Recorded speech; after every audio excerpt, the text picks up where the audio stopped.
انك تشتري في المانيا عربيه. ايه يا عم الوحش ده؟ ايه رايك؟ ايه الوحش ده؟ ايه رايك؟ جاهز؟ جاهز ادي يابا. مش دي الصعوبه، مش دي المطب الكبير. يعني انت اي حد ممكن يشتري عربيه مثلا زي دي، ثمنها عشان بس هي الحاله بتاعتها نظيفه ممكن تبدا من 3000 يورو، ولكن انت ممكن تجيب عربيه مثلا ماشيه 240 الف كيلو متر تجيبها ب 1000 يورو. طب ايه المشكله اللي فيها؟ يعني ليه ما اوفرش بدل 3000 يورو وادفع 1000 يورو؟ قديمه هتكون محتاجه مصاريف. لو انتوا فاكرين انا قلت لكم في فيديو قبل كده ان انا في حاجه بغيرها في العربيه بتخلي عربيتي صوتها وحش. ادي يا كيمو. سامعين؟ لان اي عربيه هتجيبها، يعني معظم العربيات لما تيجي تجيب عربيه زي ما انتوا تشوفوا كده في الفيديوهات وفيديوهات ناس تانية،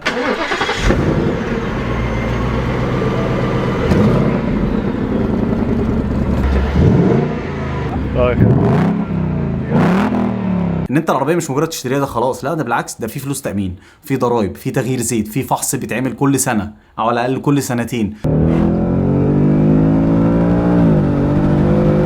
هنعمل تيست من 0 ل 100. تمام يا ابني ستارت.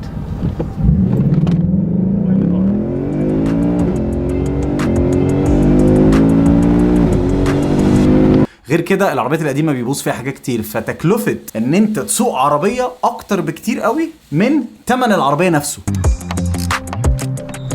بنقف من فوق هنا شوف بس بلف. ايوه ايه ده بقى؟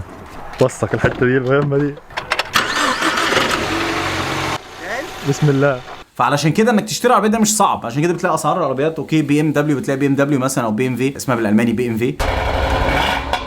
ده كان صوت العربيه العادي، ودلوقتي بدوس الزرار واحده بس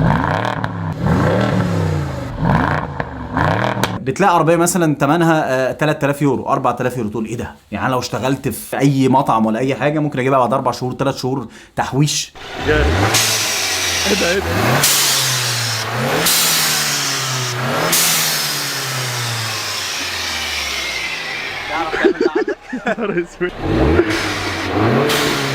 ممكن تجيبها 3 شهور، بس المصاريف بقى اللي جايه لازم تعمل حسابك عليها. العربيه دي هتكلفك كام هنا وهنا وهنا وهنا. العربيه دي انا جبتها بكام؟ انا فصلت مع الراجل جامد وعرفت اجيب العربيه ديت ب 17000 يورو. حلاوه بقى الاوتوماتيك المانوال وانت واقف كده، لا حتى شكمان ولا بتاع. ادي جاي ادي.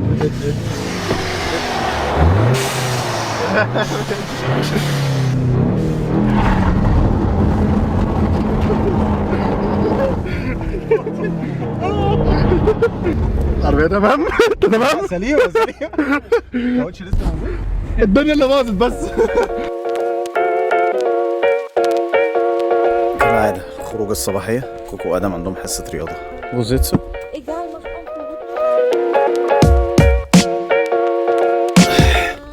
ايه يا بابا مالك في ايه؟ ادم وكوكو عندهم رياضه هنا في المدينه اللي جنبينا. لو فاكرين من كام فيديو فات، معرفش 1 أو 2 أو 3، هي المفروض بتروح بعربيه ادم يعني كرياضه، يعني بتسخن لحد هناك، ولكن هي متاخره شويه فانا هوصلهم بالعربيه وهي هترجع. ليه؟ علشان النهارده يوم مهم جدا. النهارده يوم برضو بخصوص عربيه، بس مش العربيه دي، عربيتي انا. اوكي يلا.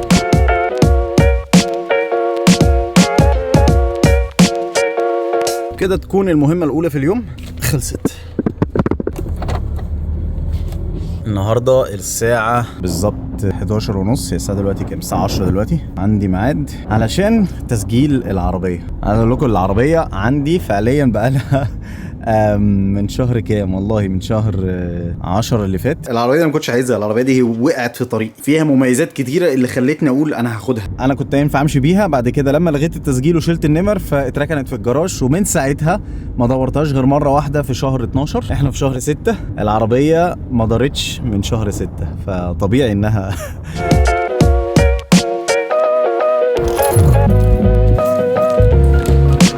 مش عارف. دخلت البيت نمت شويه كده، انا متاخر على ميعاد تسجيل العربيه، بس هلحق ان شاء الله. معايا نص ساعه وهو الميعاد بعد نص ساعه باذن الله. في السريع كده، الورق دايما اي حد بيحتاجه عشان تروح تسجل عربيه. 4 حاجات مهمه. رقم غير بطاقتك طبعا والمكان اللي انت ساكن فيه. انا مثلا هسجلها على حماتي علشان يعني هي قديمه في السواقه فالتامين بيبقى ارخص شويه. ينفع تعمل كده. فمن الحاجات اللي بتحتاجها رخصه العربيه، جواب العربيه الاصلي اللي بتاخده من الشركه اول ما بتشتري العربيه، التف او الفحص بتاع العربيه، ان انت لسه العربيه الفحص بتاعها مثلا كل سنتين، فمعاك لسه شهور. انا الفحص هينتهي في شهر 10 السنه دي، احنا في شهر 6 قدام 4 شهور. اهم حاجه لازم اسجلها قبل الفحص ما يخلص، لان الفحص لو خلص مش هقدر اسوق العربيه، فعشان اعمل لها فحص لازم بقى انقلها على نقاله وبتاع، فحوار كبير يعني. اهم حاجه تسجل العربيه قبل الفحص ما يخلص. كده 3 حاجات. والحاجه الرابعه ايه تاني؟ كارت البنك بتاعك ده اهم حاجه عشان يتخصم منه الضرايب وتحط عليه التامين وكل حاجه. هو بيدي الوان طفل ايه؟ في ايه؟ وانا ما اعرفش الكاميرا ليه مديه الوان طيف في الموبايل، ولكن اكتر حاجه بكرهها فيا على الموبايل مكتوب ان انا هوصل 11:29 وانا معادي 11:30. يعني انا قدامي دقيقه اركن واخش جوه، مش مشكله انا هوصل في الوقت، بس يعني الواحد لما يجي هنا المانيا هتتعلم والله غصب عنك يعني، ودي حاجه جميله مش متضايق منها. هتتعلم ان انت علشان تحافظ على شغلك وما تترفتش او مواعيدك مع الناس وكده، بالذات الالمان كلها هتتعلم المواعيد. فدي انا اكتر حاجه بكرهها فيا، لان انا بحاول دلوقتي ان انا اوصل اي مكان قبلها ب10 دقائق ربع ساعه كده يعني. انا متضايق من نفسي، وفي نفس الوقت دي ميزه انا اتعلمتها هنا في المانيا، من الحاجات برضو اللي انت غصب عنك هتتعلمها، صدقني غصب عنك ما تقلقش يعني.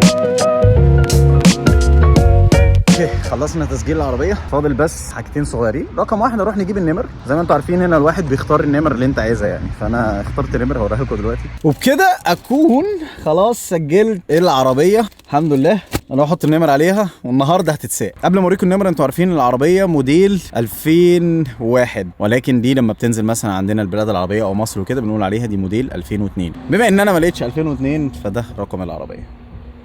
فوفي فولكس فاجن 2001 تقريبا موديل العربيه بالظبط. هاو اللي هي دي ما اقدرش اغيرها يعني، دي حاجه اساسيه محطوطه في العربيه. الاخضر ده ميعاد الفحص، لو انا عملت عليه زوم هتلاقوا ان هو اتعلم على فوق شهر 10 و2024. حاجتين عايز اعملهم. رقم 1 من الفيديو اللي فات بتاع الانجاز كاوتشات العربيه، خلاص انا جبت البتاع، فهغير الكاوتشات العربيه بتاعت البي ام.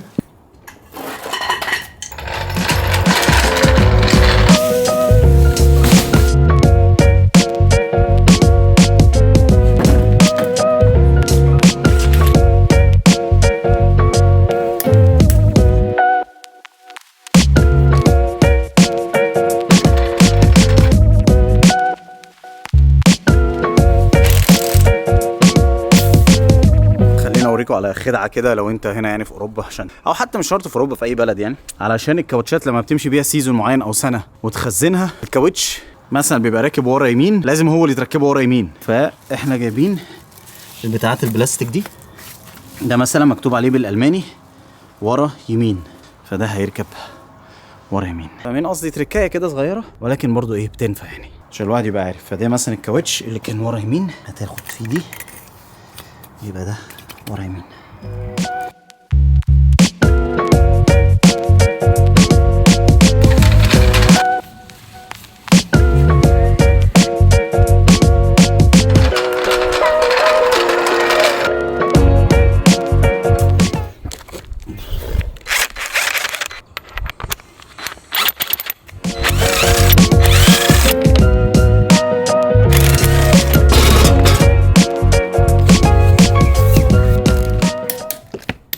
سامعين التكتكه دي؟ هي التكتكه دي لحد 120 نيوتن متر.